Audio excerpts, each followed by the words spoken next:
하루도 예배로 시작하는 여러분을 환영합니다. 우리의 상황이나 감정에 휘둘리지 않고 온전히 하나님께 붙들리시는 하루가 되길 바라며 다 함께 사도신경으로 우리의 신앙을 고백하겠습니다. 전능하사 천지를 만드신 하나님 아버지를 내가 믿사오며 그 외아들 우리 주 예수 그리스도를 믿사오니 이는 성령으로 잉태하사 동정녀 마리아에게 나시고 본디오 빌라도에게 고난을 받으사 십자가에 못 박혀 죽으시고 장사한 지 사흘 만에 죽은 자 가운데서 다시 살아나시며 하늘에 오르사 전능하신 하나님 우편에 앉아 계시다가 저리로서 산 자와 죽은 자를 심판하러 오시리라. 성령을 믿사오며 거룩한 공예와 성도가 서로 교통하는 것과 죄를 사하여 주시는 것과 몸이 다시 사는 것과 영원히 사는 것을 믿사옵나이다. 아멘.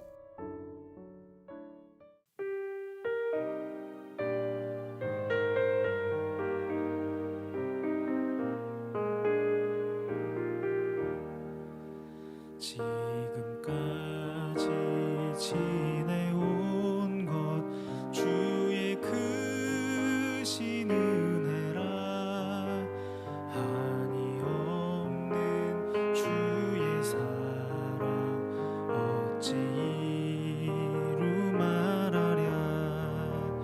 자나깨나 주의 손이 항상 살펴주시고 모든 일을 주 안에서 형통하게 하시네. 몸도 맘도 연약하나 새 힘 받아 살았네. 물 붓듯이 부으시는 주의 은혜 족하다. 사랑 없는 거리에 나 험한 산길을 헤맬 때 주의 손을 굳게 잡고 찬송하며 가리라. 주님 다시 배울 날이 날로 다가와 무거운 짐 주께 맡겨 벗을 날도 멀잖네. 나를 위해 예비하신 고향 집에 돌아가 아버지의 품 안에서 영원토록 살리라.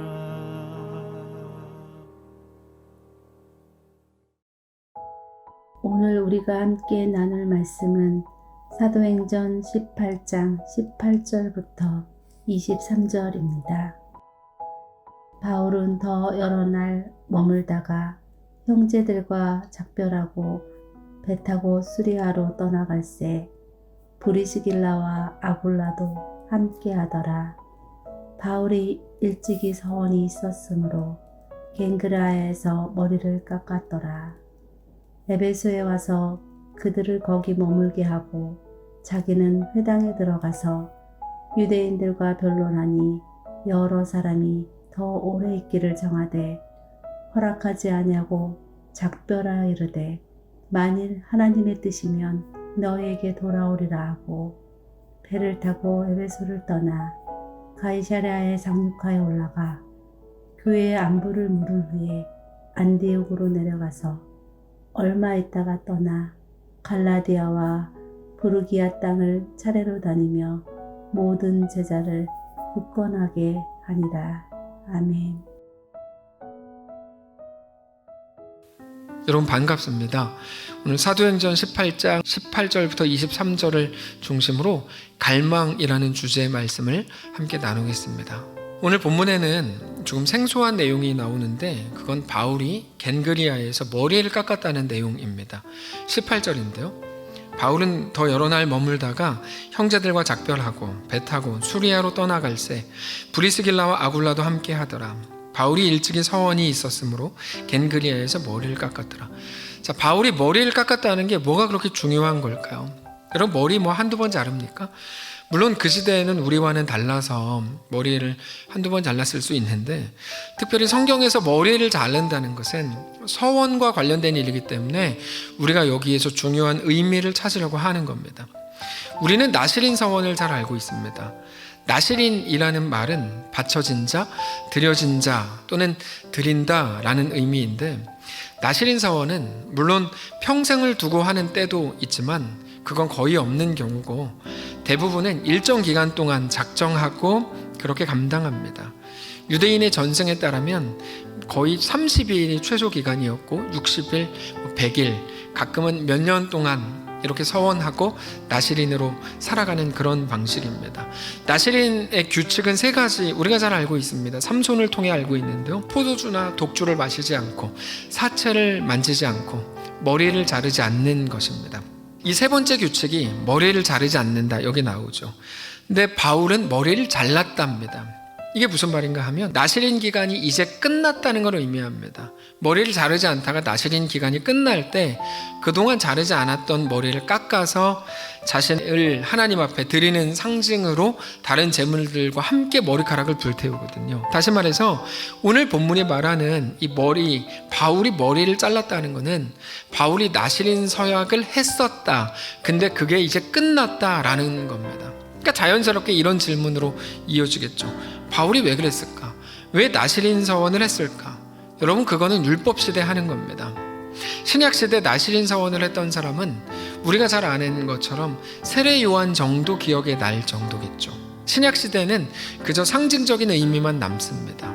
물론 지금 시대에도 이스라엘 백성들, 유대인들은, 유대교회 사람들은 그렇게 행하겠지만 예수를 믿는 기독교인들은 행하지 않습니다. 나시린 서약이라는 상징적으로만 남아있는 그 일을 그런데 바울은 행하죠. 왜 그랬을까요? 그것은 바울의 복음 사역과 연결 지을 수 있습니다. 얼마 전에 바울의 인생에 대해서 우리가 어떻게 정리했습니까? 거부당하는 인생이라고 말씀을 드렸습니다. 근데 누구에게 거부를 당했는가 하면 유대인들에게 거부를 당합니다. 근데 무엇에 대한 거부였을까요? 복음 증거에 대한 거부였죠. 그러다 보니까 개인적인 감정을 앞세울 수가 없는 거예요. 거부해도 복음을 전해야 되니까. 그러니까 복음을 전하기 위해서 애쓰게 되는 거죠. 그런 과정에서 율법적 정당성을 확인시키기 위해서 나시린 서원까지 행했던 겁니다. 근데 어제 아침 경건회를 통해서 우리가 확인한 내용은 어떤 거였습니까? 자신을 향한 하나님의 부르심이 유대인에게서 이방인에게로 흘러가고 있다는 것을 깨달았다는 것입니다. 그래서 하나님께서는 나를 통해서 이방인에게로 복음이 흘러가게 하시기를 원하시고 나를 그렇게 쓰시려고 한다라는 걸 생각을 했고, 하나님은 바울에게 증거들을 열매로써 보여주시는 것입니다.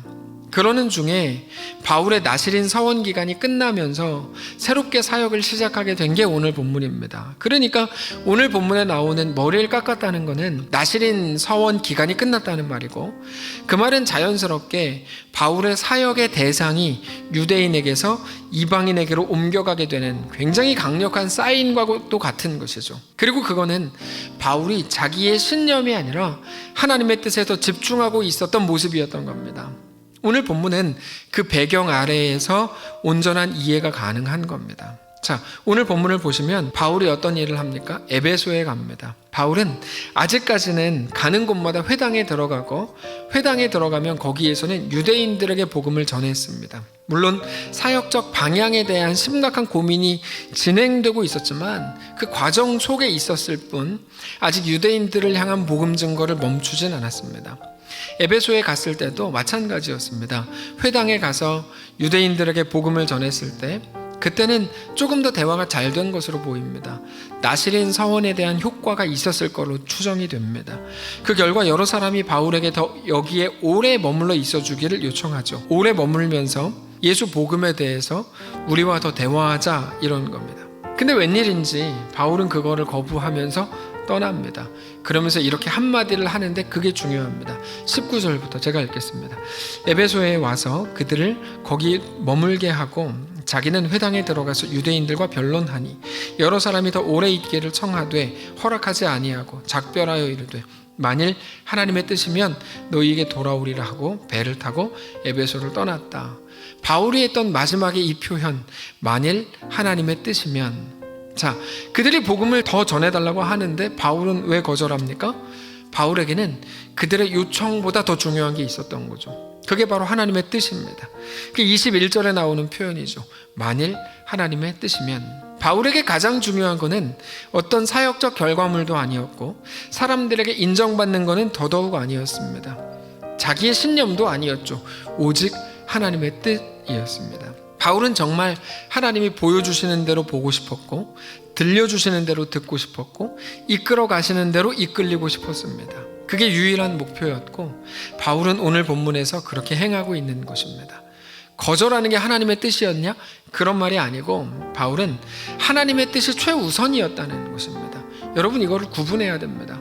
저는 지금 바울 마음의 중심에 대해서 말씀을 드리고 있는 겁니다. 그게 하나님의 뜻이었다, 아니었다, 이렇게 하라 그랬다, 저렇게 하라 그랬다, 그런 말이 아니고 최소한 바울 마음의 그 중심에는 하나님의 뜻에 대한 갈망이 있었다는 거죠. 그 갈망. 그리고 그 갈망이 이번 2021년 우리 교회의 표이기도 합니다. 그리고 바울은 그것이 기준이 되어서 모든 것을 결정하고 선택했다는 것입니다. 그거는 당장 옳음을 선택한 것보다 훨씬 더 중요한 문제라는 것이죠. 근데 그런 모습은 예수님의 사역에서도 사실은 계속 반복이 되고 똑같이 발견이 됩니다. 예수님께서 병자들을 고치십니다.